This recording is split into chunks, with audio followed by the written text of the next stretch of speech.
21615106. Saya Anadiyah Solihah, NIM 2161511006. Dan saya Eka Vitasari, NIM 2161511026. Dan saya Wahyu Arya Prabawa dengan NIM 21615109. Dan saya Iwan Solarudin dengan NIM 216151108. Di sini kami akan memaparkan video mengenai analisis kesalahan dalam penulisan karya ilmiah mahasiswa Jepang dan pembelajaran MIPA. Video ini dibuat untuk mengurangi tugas mata kuliah pembinaan dan pengembangan bahasa yang diampu oleh Ibu Tia Agustina APD. Oke teman-teman, selamat menyaksikan. Jangan lupa like, comment, dan subscribe.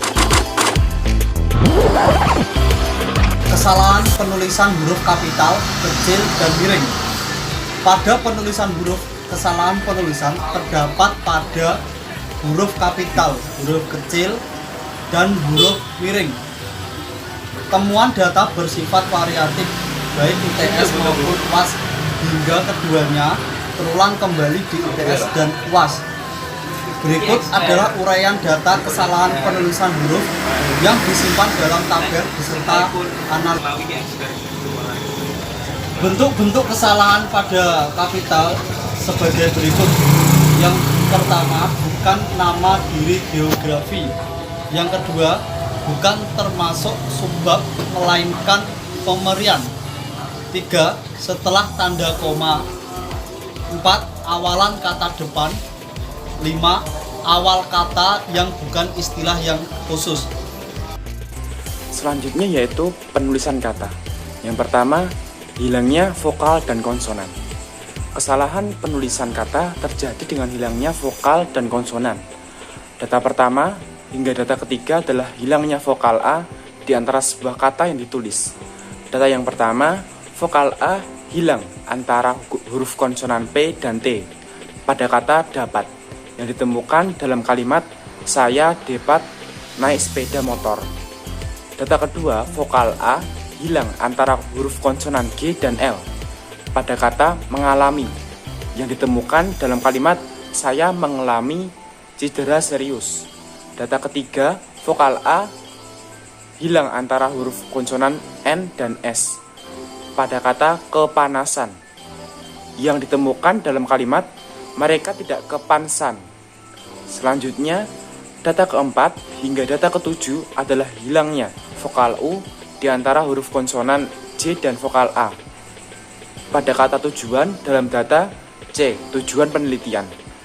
Kelima, hilangnya vokal I di antara huruf konsonan T dan vokal A pada kata penelitian dalam data C, tujuan penelitian. Keenam, hilangnya vokal E di antara huruf konsonan S dan K pada kata sekolah dalam data bus untuk pergi sekolah. Selanjutnya, penggunaan kata depan dan verba pasif awalan di. Kesalahan penulisan kata yang terakhir yaitu terbaliknya penggunaan kata di sebagai kata depan dan di sebagai unsur verba pasif. Hal ini ditemukan pada data kalimat yang berbunyi metode yang digunakan dalam penelitian dan titik samping dan di belakang kendaraan titik-titik. Hal ini juga ada kesalahan kecil. Di atas dapat disebabkan oleh dua hal. Yang pertama, ketidaksengajaan penulis ketika mengetik, atau yang kedua, yaitu faktor ketidakpahaman penulis dalam membedakan kapan kata di dipisah dan kapan digabung penulisannya saat pelajaran bahasa Indonesia berlangsung. Berdasarkan analisis tersebut, bisa disimpulkan bahwa untuk mengatasi kesalahan terjadinya penulisan kata yang salah, sebaiknya penulis lebih tekun mempelajari tata bahasa Indonesia perihal penulisan kata. Oke, yang selanjutnya di sini saya akan mengupas tentang kesalahan dalam penggunaan tanda baca. Yang pertama, penggunaan tanda baca yang salah. Ada tanda koma yang ditempatkan pada gugusan abjad penanda subbab dan gugusan angka sebagai penanda urutan rumusan masalah. Kesalahan di sini seperti contoh dalam rumusan masalah. A, latar belakang. B, rumusan masalah 3, 2, 4,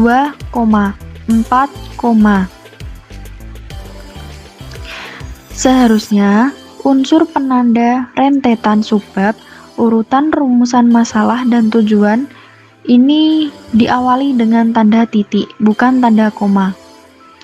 Jadi untuk pembetulannya yaitu A titik latar belakang, B titik rumusan masalah, angka 3 titik, angka 2 titik, dan seterusnya. Selanjutnya penggunaan tanda baca yang kurang tepat. Penggunaan tanda baca yang kurang tepat ditemukan pada cara menandai kata yang diterjemahkan. Tanda yang seharusnya dipakai sebagai penanda kata yang diterjemahkan dalam tanda apostrof atau tanda petik tunggal yang menggapit di depan dan di belakang kata yang diterjemahkan. Seperti contoh, kosakata kokonsiki yang artinya pernikahan, yang seharusnya ditulis dengan tanda petik pernikahan. Selanjutnya, hilangnya tanda baca. Kesalahan dalam penulisan ada hilangnya tanda baca. Hilangnya tanda baca titik di akhir kalimat dan tanda hubung untuk menggabungkan unsur keutuhan dan bentuk pengulangan kata.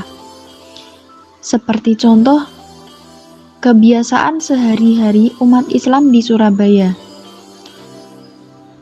Sehari-hari ini dua kata yang terdapat tanda hubung strip sebagai konjungsi. Kesalahan di sini terdapat pada undang-undang. Di sini tidak ada kata hubung yang seharusnya ditulis dengan undang, strip undang. Oke, yang selanjutnya hilangnya tanda baca koma setelah kata sambung. Penulisan tanda baca adalah hilangnya tanda baca koma setelah kata sambung atau konjungsi. Di sini terdapat beberapa kesalahan, yakni kata kalimat jadi hari itu dosen ... oleh karena itu ... oleh sebab itu ... Di sini tidak menggunakan tanda baca koma atau konjungsi yang seharusnya ditulis dengan jadi, hari itu dosen, oleh karena itu, bla bla bla bla, oleh sebab itu, Itu yang dinamakan tanda baca koma dan penulisan yang tepat.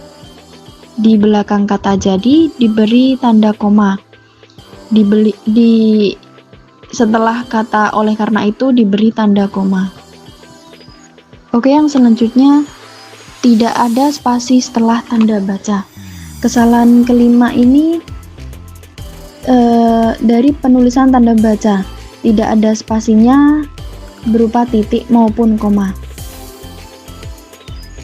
Kesalahan di sini dicontohkan dengan kata-kata atau kalimat yang tidak diakhiri dengan tanda titik atau tidak ada jeda dengan koma. Apa saja nama ...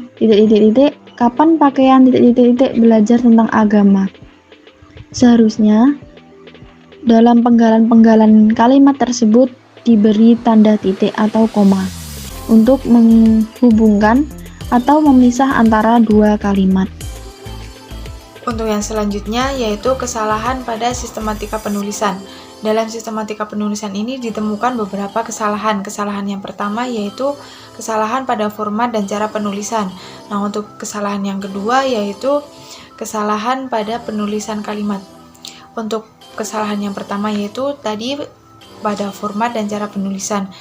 Nah, dalam karya ilmiah tersebut ditemukan beberapa mahasiswa yang menuliskan halaman pertama atau cover itu dengan angka 1, padahal dalam cover seharusnya tidak ditulis dengan angka 1. Pembenaran dari kesalahan tersebut yaitu menuliskan halaman cover dengan angka Romawi. Nah, untuk mengatasi kesalahan tersebut dapat dilakukan dengan memberikan handout kepada mahasiswa asing itu berupa handout yang dengan bahasa yang sederhana dan juga di dalamnya terdapat format yang menjelaskan tentang penulisan cover. Untuk kesalahan yang kedua yaitu kesalahan pada penulisan kalimat. Nah, dalam karya ilmiah tersebut ditemukan kesalahan tidak menggunakan kata sambung atau salah dalam penggunaan kata sambung. Nah, contoh dari kesalahan pada kalimat ditemukan yaitu kali ini saya mengambil Madura, Malang, dan Sidoarjo. Nah, dalam kalimat tersebut hanya dijelaskan kota-kotanya saja, tetapi tidak dijelaskan bagaimana data kota tersebut itu dijelaskan secara rinci. Nah, untuk pembenaran kalimat yang benar yaitu penulis mengambil data baju tradisional yang berasal dari daerah Madura, Malang, dan Sidoarjo. Nah, mungkin itu beberapa kesalahan dalam sistematika penulisan karya ilmiah mahasiswa Jepang tersebut. Untuk selanjutnya akan dijelaskan oleh rekan saya. Untuk yang selanjutnya, untuk kesalahan tata bahasa pada tulisan karya ilmiah mahasiswa dari mahasiswa asing dari Jepang, yaitu penggunaan kata yang kurang tepat. Kesalahan tersebut antara lain penggunaan kata untuk biasanya selain itu. Seseorang karena yang kurang tepat seperti yang dapat dilihat pada contoh kalimat berikut. 1. Mendeskripsikan untuk orang Surabaya naik sepeda motor. Untuk contoh kalimatnya, yang pertama, kesalahan terjadi pada penggunaan kata untuk yang seharusnya menggunakan kata tujuan karena pada kalimat tersebut menjelaskan tujuan penelitian. Yang kedua, mendeskripsikan biasanya orang Surabaya naik motor. Untuk contoh kalimat kedua, pada kata mendeskripsikan seharusnya ditulis dengan kata mendeskripsikan jumlah karena pada bagian ini juga masih berhubungan dengan tujuan penelitian. Yang menjelaskan tujuan penelitian ini adalah mendeskripsikan jumlah pemakai kendaraan bermotor. Yang ketiga, kalau seorang ingin mendapatkan jinje, untuk selanjutnya pada kalimat tengah ada kata seorang, pada kalimat tersebut kurang tepat. Jika menggunakan kata seorang pada kalimat tidak jelas, sehingga seharusnya kata seseorang diubah menjadi kata seseorang. Untuk contoh kalimat keempat, adanya kesalahan penggunaan kata. Selain itu, yang seharusnya menggunakan walau demikian, karena pada kalimat tersebut sebelumnya menjelaskan tentang kelebihan dan kekurangan naik sepeda motor, dan keduanya dapat digunakan untuk bepergian dalam jarak yang lebih jauh. Selanjutnya, kesalahan penulisan kata asing dengan mengungkapkan huruf tegak bukan miring ditemukan dalam penelitian mahasiswa asing tahunan. Kesalahan ini ditemukan dalam penelitian yang berjudul tentang sepeda motor di Surabaya. Di dalam penelitian tersebut, mahasiswa menuliskan kosakata touring dalam sepatu boots dengan menggunakan kesalahan penulisan kosakata asing dengan menggunakan huruf tegak bukan huruf miring. Hal itu disebabkan karena kurang kebiasaan penulisan huruf Latin oleh mahasiswa tersebut. Kesalahan ini juga ditemukan dalam penelitian yang berjudul Perbedaan Mandi antara orang Jepang dan Indonesia.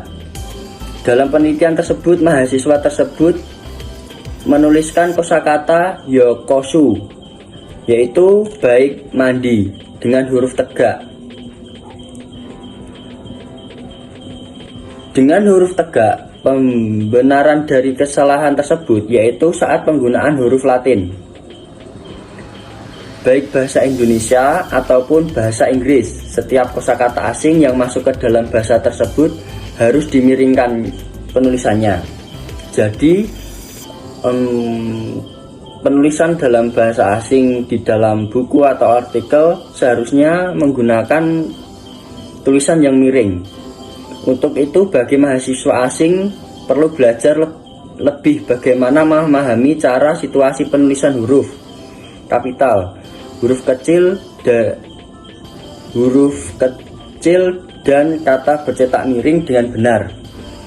Maka dari itu wajib bagi penulis asing untuk screening membaca buku EYD. Nah, itu yang dapat saya sampaikan. Sekian pemaparan video dari kelompok kami, kurang lebihnya mohon maaf. Kami akhiri. Wassalamualaikum warahmatullahi wabarakatuh.